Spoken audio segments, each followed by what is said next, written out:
Hi, this is Russell Glasser, host of the Atheist Experience. You know, the Atheist Experience is made possible by volunteers and the generous support of viewers like you.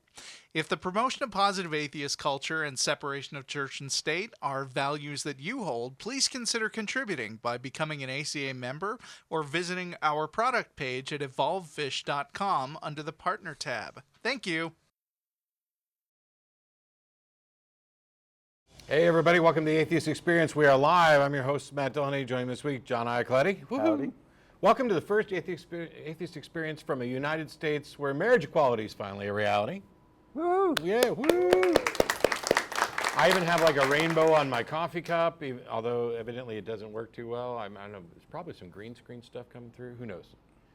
But yeah, we are live. I don't even know the date. What's the date today? 28th. The 28th? Really? Yeah. It's that late in the month already? Anyway, this is the Atheist Experience. It's live out of Austin, Texas, a public access TV show. The number that you can call to reach the show will appear at the bottom of the screen, although the lines are actually full. And it's been a crazy busy week. This morning, the ACA hosted a screening of A Better Life, the film from Chris Johnson, who's sitting here with us. And it's based on the book A Better Life, with 100 atheists talking about joy and meaning in a world without God. I don't know what else is going on that I had to announce, but we were going to talk about copyright as it relates to the show real quick before we got to callers. Yeah. There's a lot of confusion on YouTube about what you can clip from the show and what you can't. We just wanted to spend a couple of minutes. Apparently that's not well understood, at least in the YouTube community. So the Atheist Experience is a copyrighted program, just like any other creative work. It's copyrighted under U.S. laws and enforced by international treaties. That means that you can't copy it without the permission of the copyright holder, which is the atheist community of Austin. We realized that a lot of fans came upon our show by seeing a clip that somebody posted to YouTube. We don't want to discourage that, so we give blanket permission for you to post a clip up to 10 minutes long, no more than 2 clips per episode to your own channel. As long as you don't monetize it, try to profit from it, you automatically have that permission. Which was always the case, by the way. I mean, once upon a time, the show was released under a Creative Commons license, which was kind of like a share and share alike, so they couldn't monetize that. Right. And yet people did. And so we would, say, no, don't do that. And it finally got just like way out of hand. Yeah. Which is, on the one hand, the show is popular and that's great. On the other hand, there were a whole bunch of people making money while we were having to ask people for donations. Like, we'd like to keep the show going, please. Yeah, exactly. Creative Commons for our older shows doesn't mean you can do anything you want with it. You can't profit from it. So as of December 15th, 2013, we're no longer under a Creative Commons license. So it's just a regular all rights reserved license. So any shows newer than that, which would be anything greater than episode 843, it's not Creative Commons at all. So your rights to do with that material is a lot more restricted. And again, you just need to have permission before if you want to do anything outside of what we give you blanket permission for, just ask us. If you're not trying to make money from it, we're likely to be pretty agreeable. And there's a lot of other misconceptions that I could go through, but we don't want to. This is kind of a dry topic, so yes. I don't want to belabor that. But fair use doctrine only applies to small segments that you use for purposes of criticism or education. You can't say, well, I'm claiming fair use, so I'm going to live stream your entire program, and then I'm going to add a little bit of commentary at the end. No, that's not fair use. The big thing about fair use, though, is that there's like a subjective element to it. How much of this content, so is it a percentage, or is it you've used less than a minute, or whatever else? And so rather than kind of worry about fighting all of those battles, that's why we came up with or you guys came up with the 10 minutes of this, 10 minutes of that, boom, anything more, just email and talk to us. So for people who are posting stuff to YouTube, what's the process that you go through to let them know that, hey, we'd like you to take this down, or we're going to submit a DMC or whatever? That's a good question. if you post something that falls outside of our permission, you'll generally get a note on the video itself saying, please take this down, with a little pointer to what our guidelines are. If you ignore that or don't respond to it, and it's usually me who does the flagging, I'll wait a few days so that you've had time to get the note and do something about it. Then I'll go ahead and flag it with YouTube. After that, it's YouTube's process for what they do, and they have some guidelines that they go by when a video is flagged. There's an arbitration process. They might restrict your channel on what you can do with it for a certain amount of time. I believe it's 6 months. If you get more than 3 copyright strikes on your channel, YouTube may remove the entire channel. So it's serious. You don't want to ignore those requests. The big thing is it's pretty easy. You can post little clips. Don't post more than 2 clips a show. Don't go over the 10-minute mark. And if you need to for something else or some other project, email and ask, and get it sorted. Yeah, that's all there is to it. All right. So I actually see that we have callers on the line. So we'll dig in there. We've got Brian in Santa Cruz. Thanks for waiting. Hello? Not very well. Not very well. Is this better? So you're kind of garbled, and I don't know if it's a problem with your end or ours. Can you try and talk a little bit more? Yeah. Yeah, I'm sorry. We can't actually make any of that out. It just sounds like. Hopefully it's. I'll try. Let me try another line. You might try and call back in, but you're not gonna be able to do that. Let's try Jasper in Detroit. Hello? Whoop, somebody pushing the wrong button in the studio. Hello, Jasper.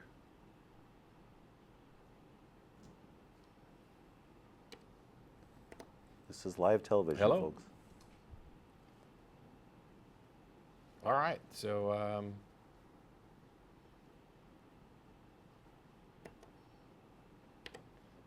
once upon a time,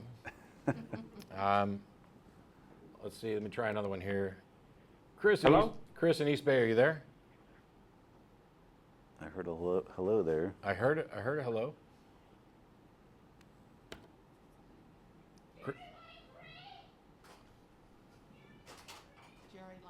Yeah? Jerry, line 3. Yes, hello. Hey, how you doing? Hi, nice to talk to you, Matt. Is this Jerry or? Yes, this is Jerry. Okay. Okay, first of all, I'd like to say I'm a big fan of the show, so thank you for doing all this. I think it's a great benefit to a lot of people. Thanks, Jerry. Thanks. The first question I had was, I watched a debate that you had with Jay Lucas, and I know you said before that you believe that universal moral objective values exist. So, And so not quite. okay. So, well, go ahead and ask the question, and I'll try and clarify then after that. Sure. Okay.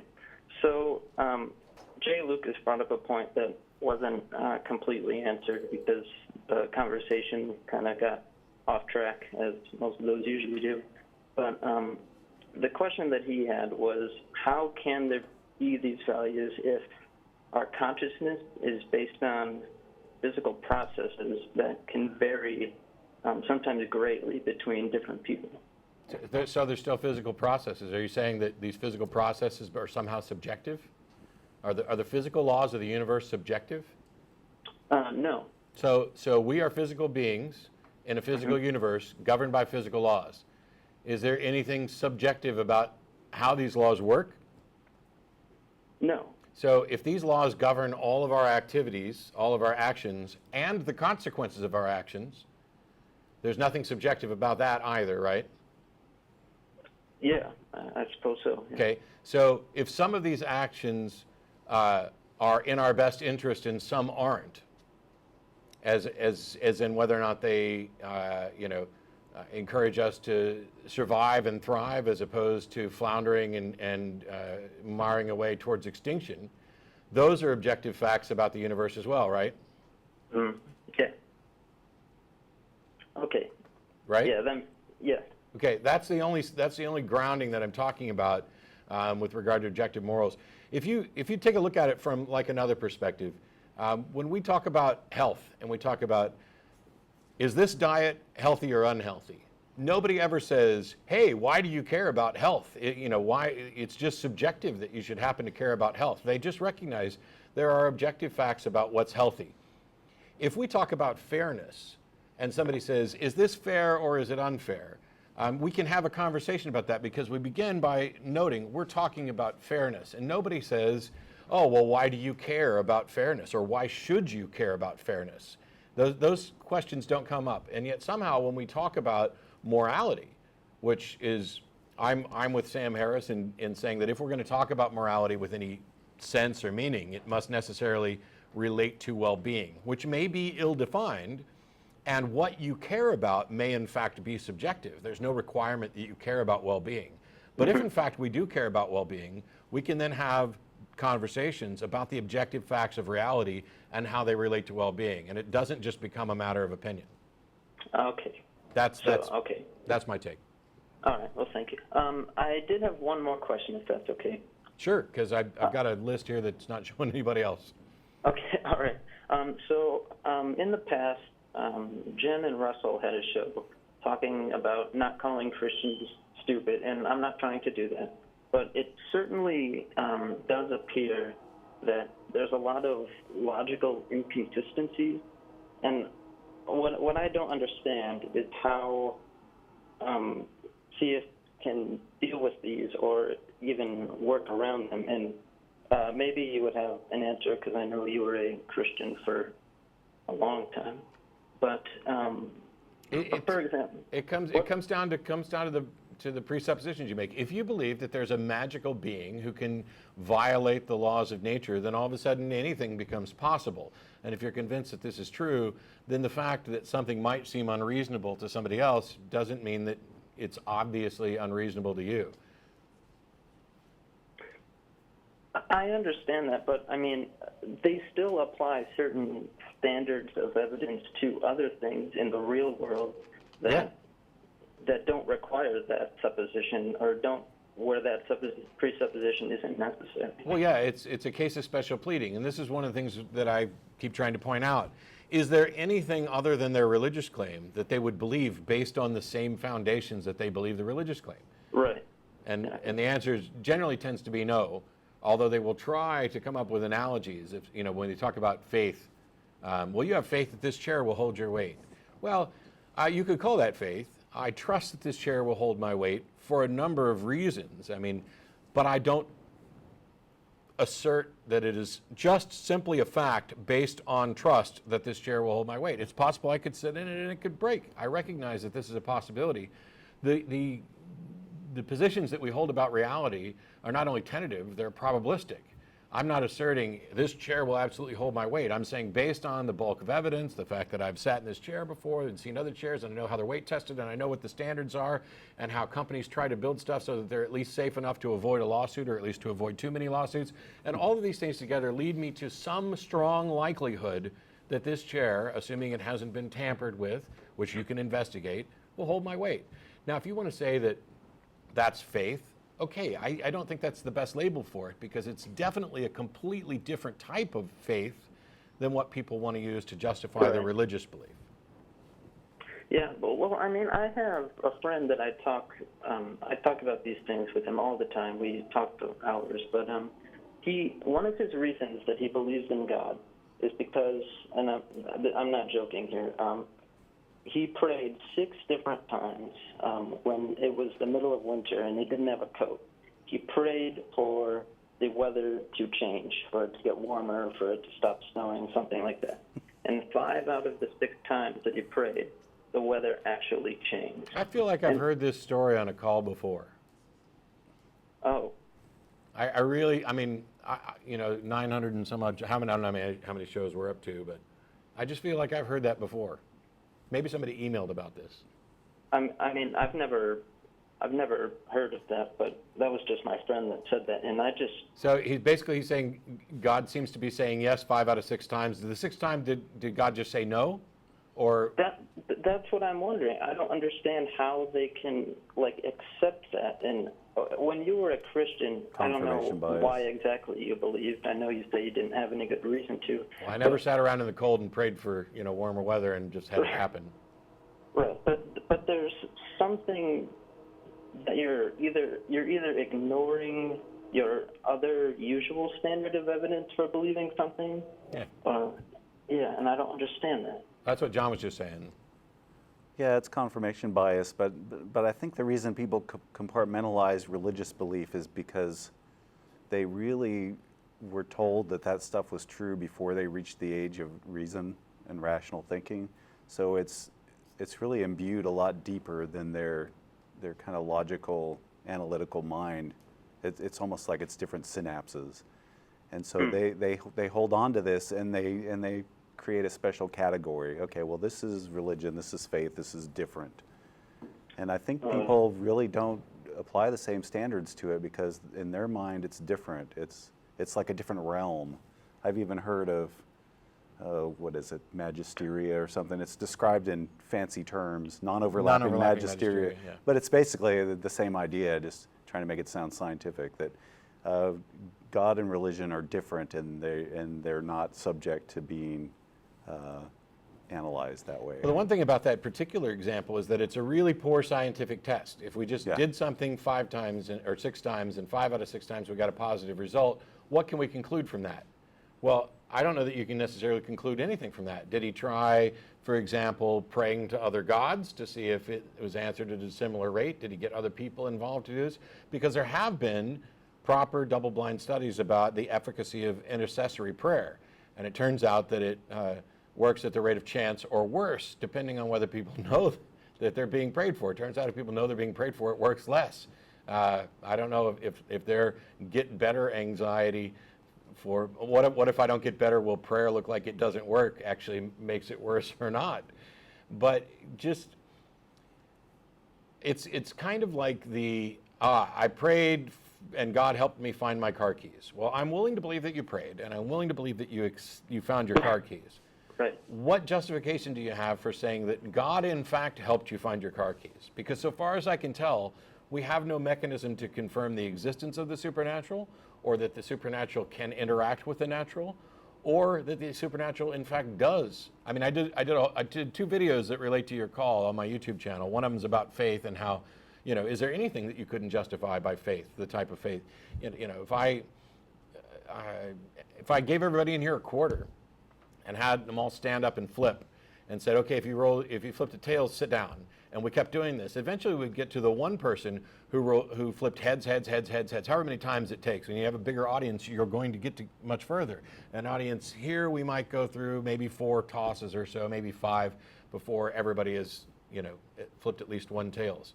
You get an audience of 600 or 700 people, and this is something that I'm hoping to do at some talk later on, and you can show that, hey, that one person just flipped heads 9 or 10 times in a row. That's amazing. It's completely impossible. And if all you do is focus on that one person rather than all of the other people, you have something that looks miraculous. And when you focus on the bigger picture, you have something that looks utterly mundane and obviously normal. Yeah. Well, and 5 out of 6 times isn't that remarkable either. Like if you did the coin flip 6 times and you got 5 heads and 1 tails, well, if you only do that once, it sounds pretty remarkable. But if you do it 32 times, you'll see that, that's the odds of that happening. Yeah, the small sample size there, but. Right, and I also asked, what would happen if you prayed for it to be 90 degrees and sunny in the middle of January? If that actually did happen, and you prayed for that to happen, and that actually did happen in the middle of January or something like that, I think that would be remarkable and possibly more, I don't want to say more proof of that it worked, but... So it would certainly be an amazing result, but what conclusion can you draw from it? At best, see, somebody actually emailed me this week about miracles in Catholicism, and these have been most of them have been studied to the extent that they can be studied, that sometimes the church won't allow some things. Sometimes this thing happened in the past, so you can't really investigate it. But the most that science could conclude is that we have some result that does not fit with our understanding of the universe. And so we have no explanation for this. Science can't get to the point of, oh, the explanation is God did it.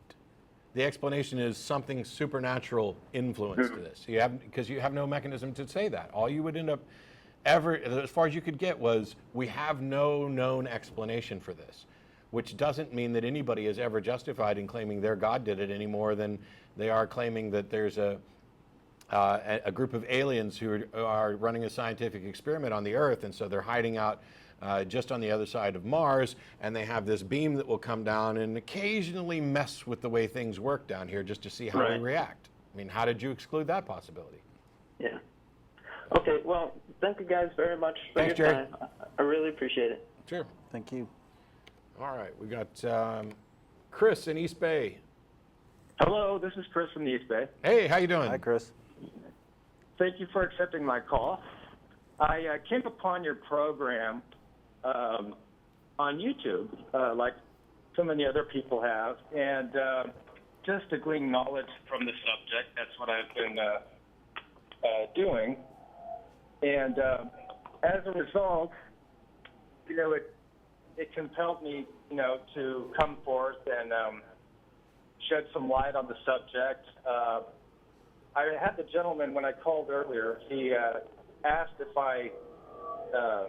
he wanted to know if I was a theist or atheist, and I told him I wanted to refrain from that because I didn't want to face a bias or a prejudice stating what I was. Well, then you're clearly not a Christian. What's that? Then you're clearly not a Christian, because any good Christian would not be ashamed of the gospel of Christ, for it's the power. I'm just messing with you. I'm sorry. It was a bit of a joke. Sure thing, guy. No problem. For the sake of brevity and out of courtesy for the audience, other audience members, I don't know what type of people listen to this program, but I would like to stick with one topic because I know that these subjects tend to dovetail into other irrelevant tangents. Okay. Because people are trying to split hairs, trying to prove their case, whatever that may be. I would like to establish that I am a free thinker, okay, and I would not have become the noble, gorgeous, and very moral person that is myself if it were not for my Catholic upbringing. And modest. Well. Okay. Well, I don't understand. I don't understand. So you're claiming that it's simply not possible that you could be the good, upstanding, moral person you are had you not been raised Catholic? So if you had... No, that's not exactly what I said. Okay. I don't know what you're impugning with that question, but no. Well, I would like to establish that I am a free thinker, and I'm not here to discuss religion. What I would like to discuss is there is a misconception.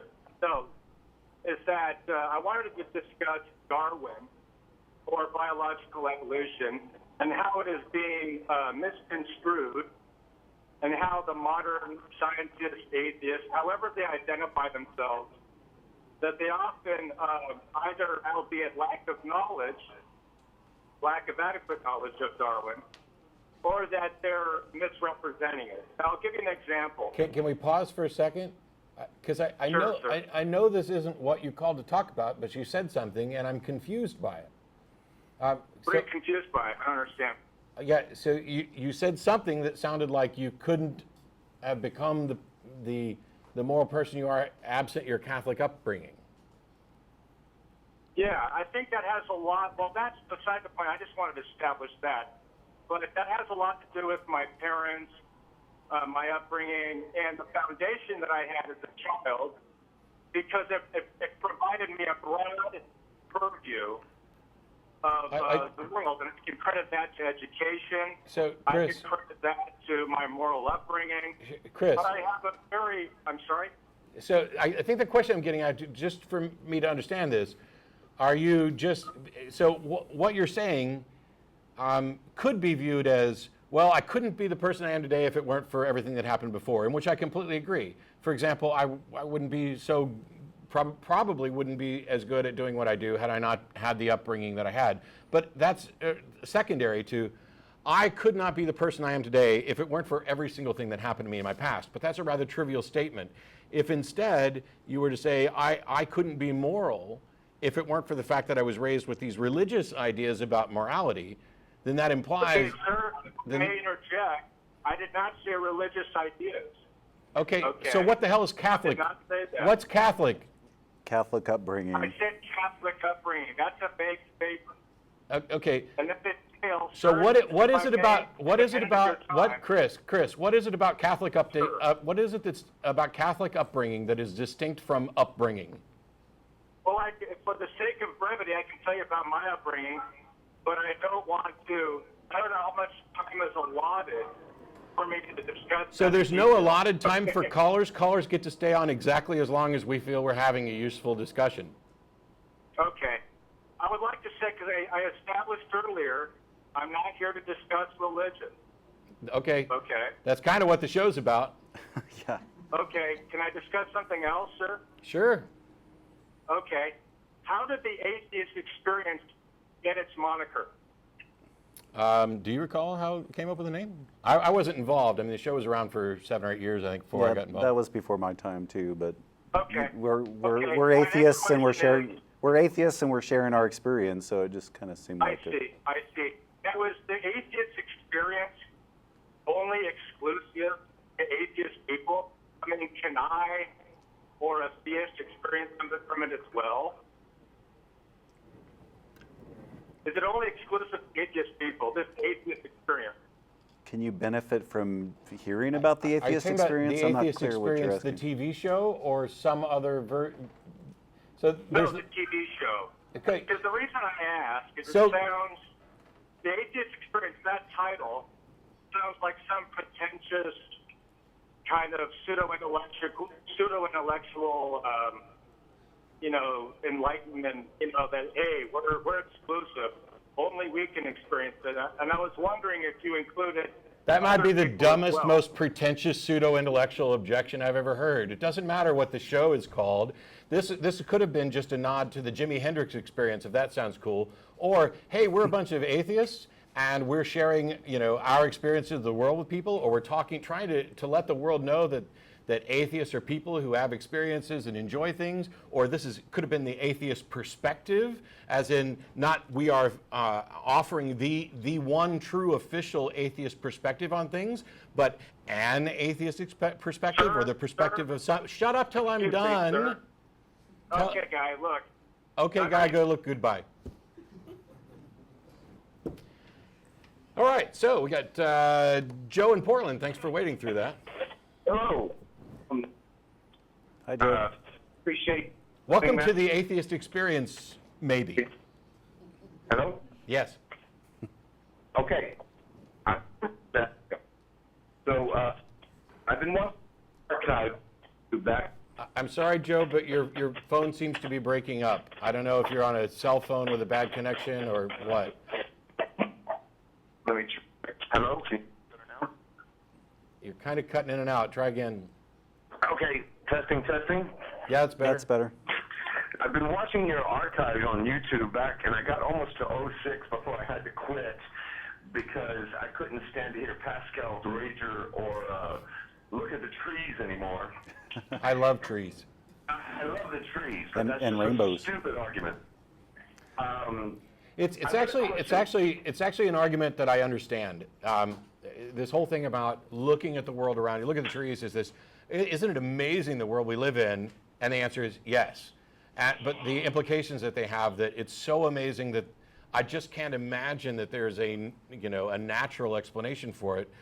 It just demonstrates a failure not only of imagination on their part, but a failure of education, which may not be their fault, because we do have naturalistic explanations for these things.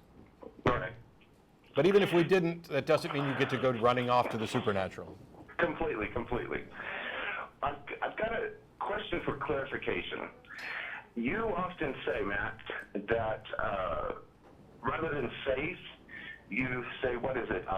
a reasonable expectation based on past experience? Yeah. Why do you draw that conclusion as opposed to faith and trust? You mean, why don't I just say trust instead of a reasonable expectation based on past experience? Yeah, basically. Because trust doesn't tell you that that's what you're doing. Because you could trust something without having a good reason, and I'm specifically advocating having a good reason to trust something. Okay. I mean, I could trust somebody for really, really bad reasons. That's what con artists are actually banking on. Okay, I can see that. I wanted to say both of you, I really appreciate what you've done. I really enjoyed the show. I'm basically an agnostic theist, but I live my life as an atheist. And I've all conversation, and I've used your. Well, if you're living life as an atheist, I'm wondering if that actually means more like living it closer to a humanist. Because I mean. Oh yes. So, in that case, as an agnostic theist living life as a humanist, I'm sure that the God that you're not sure that exists, that you're kind of hedging your bets on, might be proud of you. I said agnostic deist.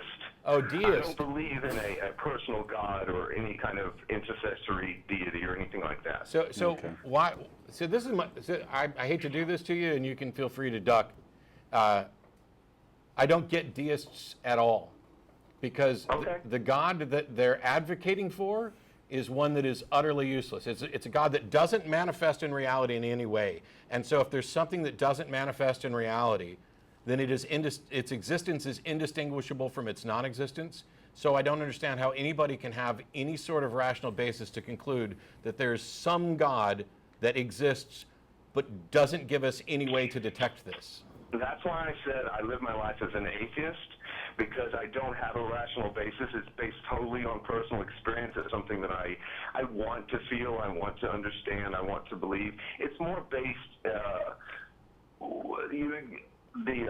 what is the song that you guys played with Carl Sagan and Feynman? We're all connected. Yeah, but we're not in any real sense. I mean, there's this metaphoric sense, and the fact that my actions are going to have consequences on other people. But this idea of some kind of cosmic consciousness that we all share is absurd. No. More than Neil deGrasse Tyson, we're connected biochemically, we're connected atomically. Yeah, That but kind of connection. I'm down with all that. Why? I don't know how that gets you to anything that would be called a God. I don't. I mean, it's. So Okay, if you're that's why I said, so if you're I an live my life as an atheist. well, you live your life as an atheist, except when somebody asks you what you are, and you say you're an agnostic deist. Well, I don't. I only said that to you. In conversation in life, I'm always an atheist, because I don't have a belief in God. In my own personal life, I like theism as a concept of that connection. That I thought in Except that deism doesn't have this concept of connection. Deism is specifically about a God that doesn't intervene in reality in any way. There's nothing about us all being connected or this, new agey spiritual stuff that ties to deism. Deism is the idea that there's some God that got it all started and then pissed off to do nothing and never interact with anybody again. That's deism. Okay. Okay, I grant you that. And Okay. I'll go with atheist from now on. Cool. I win again. I think you always win. I don't think that you've ever, lost. No, that's not true. I've seen a lot of your debates, and whatever facile points they do through tag or any of the other crap. I don't believe that. That's not gaining any points. No, and that's not always true. And to be frank, I've said before, and it's true. I'm not overly bothered by how people label themselves. The reason I'm having a conversation with you is because you brought up this label, and I'm confused by it. So I'd like to understand why people use certain labels. And if you have a discussion and you come up with a different label, cool. But if you wanted to continue identifying as an agnostic deist for the rest of your life, cool. Well, maybe not cool, but I'm okay with it. Not that you are required to care what I think about what label you use.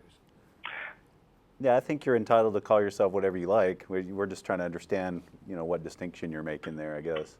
I just labeled deism. I just labeled that consciousness as the collective of experience, the collective of connection. I don't I don't like calling it a god, but yes, you're right. That definition of deism calls for the definition, the concept of a god, and I don't like that either. So now do we want to dig in on this collective thing that you're advocating for? Okay. So you mentioned that you have this kind of as a personal experience and something you'd like. What is it that you're actually advocating for? I mean, if you're just, because you mentioned Neil deGrasse Tyson and that we're all chemicals and stuff like that, but I mean, as long as you're not adding anything more to it, I don't. What is it that you believe in? Why? That's not something I can totally defend. Okie doke. I have personal experience. It's based on, like you said, some kind. I was a pagan for a long time, but we. So what kind of personal experience? Because just saying I have personal experience, I mean, it doesn't. Everybody has personal experience. What was the personal experience? What is it? What do you think it's with? I mean, if you don't want to answer, I'm not trying to force you. I'm legitimately trying to understand this. Okay, I mean, if you want to get down to the brass tacks of it, it was a psychedelic experience where I felt connected, and it enhanced my life. I feel like I'm a better person for that experience, okay, for not disregarding humanity, not disregarding animals or the earth or the universe. I feel better for that connection that I feel. That's why I call it deism, because it's not something, and you're right, I don't like that label now, but it was a personal experience. It's not something, and like you said, it's all chemical. I realize that as a scientifically minded person. So this thing about psychedelic experience. Yeah. So I've had psychedelic experiences. Mm-hmm. I don't, when I sober up, presume that what I experienced is tied to reality in any way. And when I hear from people who have these epiphanies about life and they want to point to these experiences, I'm always confused as to why you think your brain, under the influence of chemicals so that it is now functioning in a non-standard way, has clued you into something more true or more accurate or more real than when your brain is functioning normally. That's why I said I can't defend my reason why, because I know that what you're saying is true. Okay. I like the, and it is the same as, a faith-based Christianity. I like the feeling of knowing, and like I said, Neil deGrasse Tyson put it, we're connected to each other biologically, to the earth chemically, and to the universe atomically. That is sort of my belief system. I like that kind of connection. I like that's what I would call, you also use the definition of spirituality. When I was a pagan, that was the definition we used of spirituality. It was not any kind of cosmic deity or anything like that. It was that kind of connection that we believed in. That was the worship that we embodied. It wasn't magic or anything like that. I realize that's mostly paganism, what you come across, but it wasn't anything like that. We believed in that connection. And that was our mysticism, the terminology. Yeah, I totally get that. I've spent a lot of time with pagans because I grew up in the Unitarian Universalist Church. A lot of pagans there. And I've had experiences of feeling connected to other people and to humanity and to, other living beings without psychedelics. It's a brain state that doesn't even necessarily need psychedelics, but absolutely. But I know what you mean, and I think it's an emotional thing, and I would just invite you to not to appreciate that experience and not feel like you have to call it a god or label it in a certain way to kind of fit in with maybe people with different belief systems that attribute things like that to God. Well, one thing was when people say spiritual, not religious, I realize you always say, what does spiritual mean? Yes. And that's what I believe. Most of the pagans I've hung out with, most of the spiritual people, that's what they're thinking of. That's what they're trying to express, that connectedness, not except that, any kind of dogma. Except that most of and granted, I don't spend a ton of time with pagans. Probably John spent more time than I have. But most of the ones that I've interacted with, when they talk about that connectedness, they seem to be talking about something that they think is real and yet not real. So there's some truer foundational reality that they've tapped into with this connectedness, in a sense that's not just what you're talking about of us all being chemicals and atoms, and it's not just the metaphorical, if I wave my arm around, it's going to do, things and affect other people here. They're talking about something else, and they use this language. And so when I ask people, what do you mean by spiritual? It's because the word spiritual and the words spiritual and spirituality, along with some others, have so many different usages that they're relatively meaningless. I'm fine, and I was talking about this earlier, I'm fine with the idea of the human spirit in a poetic metaphorical sense, or even soul in a poetic artsy type sense. When, this wounds me to my soul, I'm not in any way advocating that I have some sort of disembodied spirit living within me. It's poetry, and I'm okay with that. It's when it extends beyond poetry and the metaphoric to talk about what's real, or worse, what's super real. What is the ultimate reality that most of us aren't in tune with, but somehow the mystics and pagans and the religious have managed to tap into that. That's when I start having objections. And nobody can ever give a good explanation or a good reason for why they believe it. So at least you're not trying to. No. Like I said, I couldn't justify that. I've heard that argument of alternate brain state from you, and I agree with it. That's why I said I couldn't defend it. Cool. Okay. Thank you very much. Thanks, Joe. Could you give me a no, you're done? No, you're done. Thanks, Joe. He's too nice to do that to you, then. Yeah. He asked you to do He asked, and if somebody asked me to spank him, sorry. Hey, Dustin in Central South Carolina. Yes. How you doing? Can you guys hear me? Good. Yeah, we can hear you. Hi, Dustin. Hey, I'm not going to ask you to spank me, just so you know. Okay. Okay. Well, what I am going to ask you, really, is just for some advice, because I am just now crossing over out of theism. Just officially called myself an atheist a couple days ago. So. Hey, welcome back to reality. Thank you. Very similar to you, at least Matt. At least from what I know about your testimony, your story out of your deconversion, really, is very similar to mine. I was raised conservative Christian, and I went to school to go into ministry, specifically Protestant ministry, and I believed it very strongly my entire life. I was the annoying theist that was completely convinced and would not back down. Had you called the show previously? I've never called the show. I just found your show about 6 months ago. That's too bad, because it would have been so cool if you'd have called 3 years ago and argued with us and then called now, because that's happened a couple times. Well, I might as well have, because I've watched so many YouTube playbacks of your show, and so many of them resonate with me. I just keep saying to myself, wow, that was me. Or had I called 3 years ago, I would have used those exact same arguments. So I can see myself in all of the theistic callers that are belligerent and arrogant and convinced and won't take no for an answer.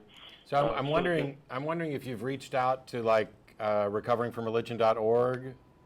I've been there, looked at it. I have yet to call, but I think I might. I think it might be healthy for me. Yeah, I'm not sure. I mean, they've got the Hotline Project now, which can be very beneficial. But also, if there's not an actual group in your area, maybe you can start one. Yeah.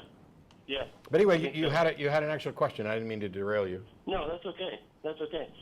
My question is really about objectivity, and you had a few callers ago was really a great segue. You talked about confirmation bias and seeking things objectively.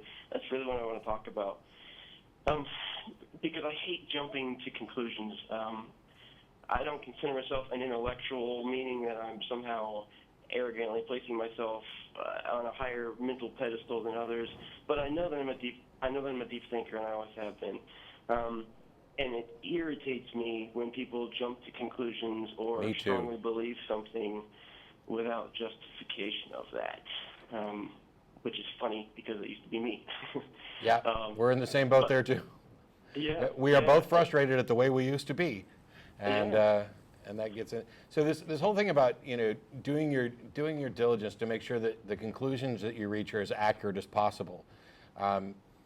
There's not like in the past we've probably spoken about the scientific method, and I'm sure on occasions we've talked about hypothesis, testing, peer review, and all this stuff. There are other ways to view the scientific method that don't even require you to do that, or to put it in those terms.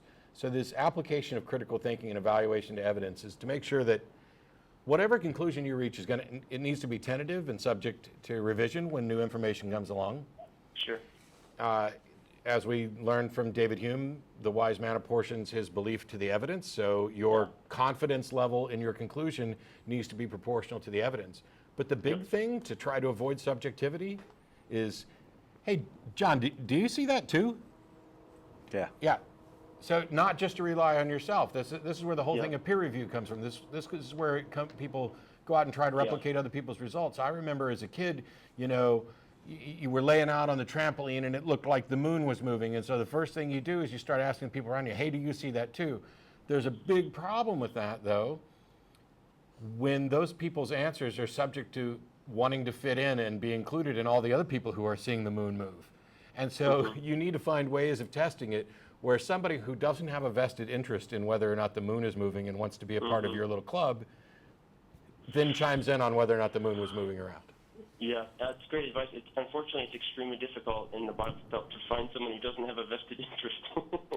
Well, that's the internet's making things like that easier. But the big thing is when you can't find that, and this is going to be the case over and over again because something's going to happen to you and nobody else is going to be around. You're not going to be able to recreate it. You're not going to be able to investigate it thoroughly. And so, in every one of those situations, your conclusion should be, I really don't know what happened. I know I experienced something, but it would be a mistake for me to draw too strong of a conclusion from it. So let me just file that away until I find something similar that I can investigate further and determine how these two might be comparable. Yeah, well, on my searches on the internet, this deconversion process has been going on for about 1.5 years now. So it's been very slow. I've gone through great pains and great lengths to try my very best to be objective.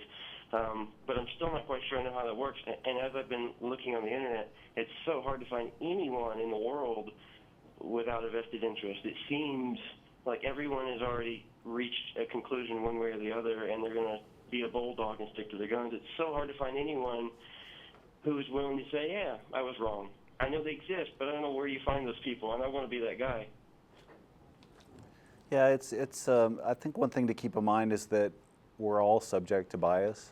Yeah. Even if we really embraced skepticism and we examine everything, we're all subject to bias. So if you can just keep that in mind and always question your assumptions, always question what the data is telling you, talk to people who disagree with you and find out why they disagree with you, and listen to their arguments and evaluate it. I think that's the way to minimize bias. It's still going to be there, but at least it's based on something other than just maybe a gut feeling, or somebody had a really charismatic way of presenting their argument and you like them, so you think they're more believable. All of those things kind of can bias the way we look at things, and if you can just kind of scrutinize everything and get in the habit of doing that, I think that helps a lot. Yeah, I feel like my process has been quite objective. Of course, I would feel that way because I have a vested interest in my own process. But it started because I had a. I'm going to be extremely annoyingly cliche here. I had a recommitment to Jesus about 1.5 years, 2 years ago, 2.5 years ago, which launched a strong desire to know the Bible deeper, and I'd read it all the way through many times and memorized sections, but that launched a strong desire to defend my faith and come up with good reasons to as to why I was a Christian. And we're like brothers. Huh? We're like brothers. Yeah, I know. I've heard your testimony, and it was like a mirror image of mine. I was like, you know what? This is true. I know it. I feel it. I see it. There's people out there who need to hear this, and I need to come. I need to know that I know and why, and have good basis for it and be able to defend it. So that launched a very deep study. Every night I got home from work, all I did was watch Christian apologists speak and read books by various Christian apologists. And it's funny, the opposite happened.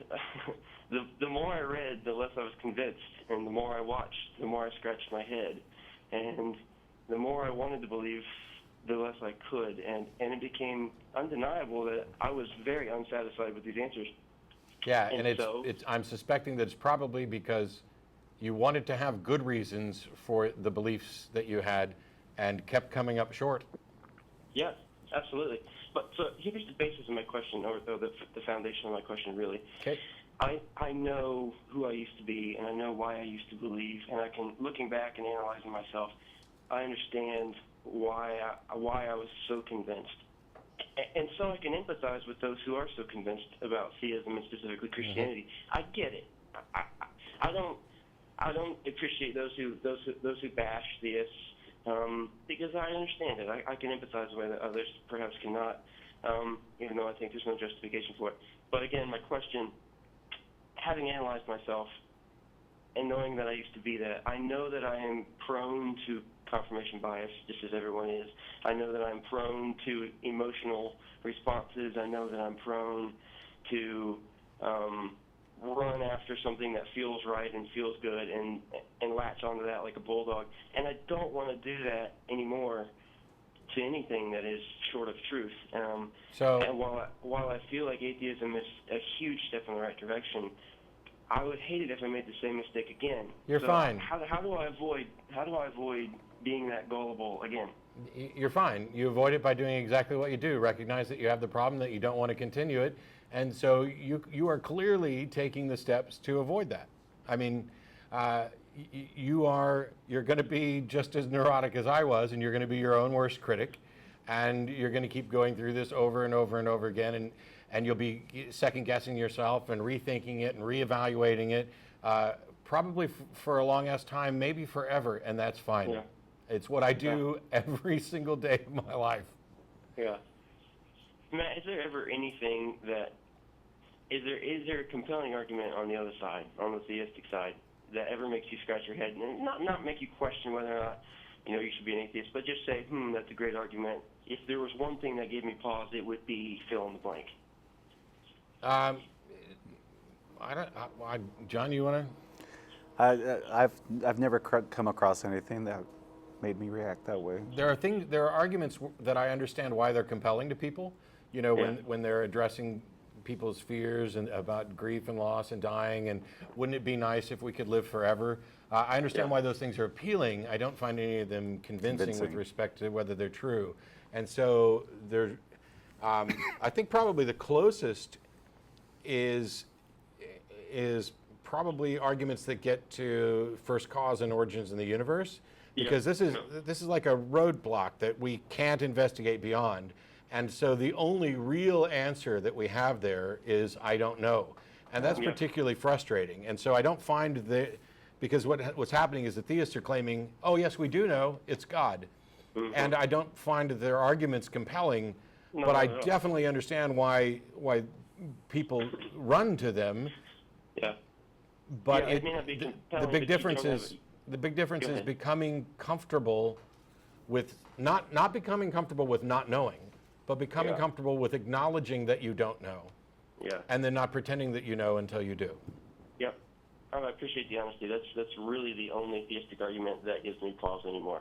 Cool. I've worked through all of them that I can find and think of, and the only one that makes me scratch my head and say, is the origin of the universe. Yeah, because it would be really neat. It would be so wonderful to take the ultimate question of the universe and tie it up in a nice neat little bow, like, we got it. It's this God thing. Why didn't we think of that before? But it doesn't work that way. Yeah. You got time for one more quick question? Sure. I just want to talk about epistemology. Oh my gosh. What on earth makes you think that's a quick question? Okay. I tell you what, Dustin, you can email and you can also call back another time. I want to try to get to one more call. We only got like 3 minutes left. Fair enough. Thanks for your time. Yeah, reach out to Recovering from Religion and perhaps find a group in your area, because as somebody who's just escaping theism and living life, it's probably good to have people close to you that you can talk to. Yeah, appreciate it. Thanks. Thanks. Tim in San Diego, thanks for waiting. Sure, hey Matt, boy, we're running out of time. But Yeah, like a minute or so. That's all right. I'm not really fond of debate so much. I've seen a number of your debates on YouTube, and most of them deal with the fundamentals. And your debates are about religion, but really they're about debating science with wingnuts.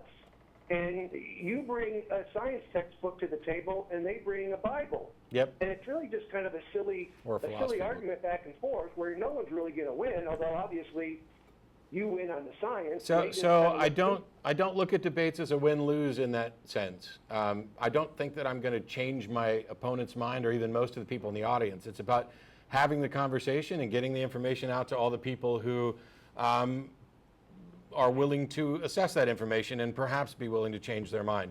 And it does happen. I mean, I get so frustrated when people say, oh, you're never going to change a fundamentalist mind.